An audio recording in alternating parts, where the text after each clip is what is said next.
নারকান্ডা সিমলা থেকে জাতীয় সড়ক 22-এ খুফরি, ফাগু, মাতিয়ানা হয়ে নারকান্ডা।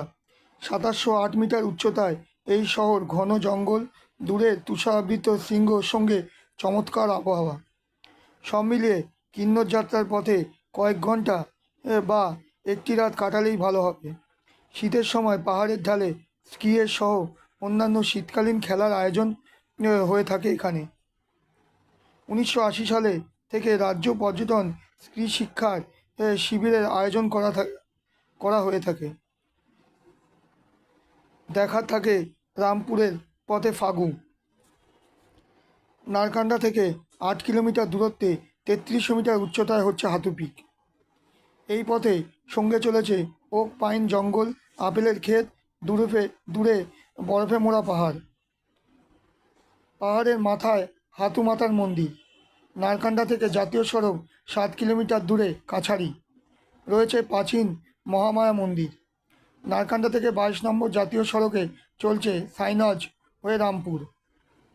উৎসাহীরা নারকান্ডা বাস স্ট্যান্ডে পেরিয়ে জাতীয় সড়ক ছেড়ে বাগ্মীর রাস্তা ধরে কিছুটা এগিয়ে থানেদার কোটগড় হয়ে যেতে পারেন রামপুরের দিকে।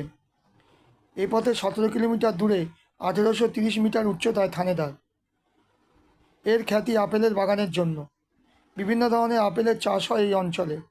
থাকার জন্য রয়েছে বানজারা অর্কিড হাউস।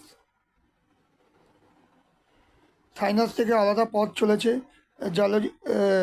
জালোরি পাসের উদ্দেশ্যে।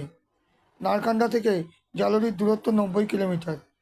জালোরি থেকে পথ গিয়েছে সোজা বানজার আউটের হয়ে কুলু। কিন্নর ভ্রমণের সাথে কুলু এবং মানালি যেতে অনেক পর্যটন ব্যবহার করেন এই রাস্তা। কিভাবে যাবেন? দিল্লি, চণ্ডীগড়, কালকা, সিমলা থেকে রাজ্য পরিবহনের বাস চলছে রামপুর, রেকং, কালপা পথে নারকান্ডা হয়ে। সিমলা থেকে দূরত্ব 64 কিলোমিটার। সময় লাগে 2.5 থেকে 3 ঘন্টা।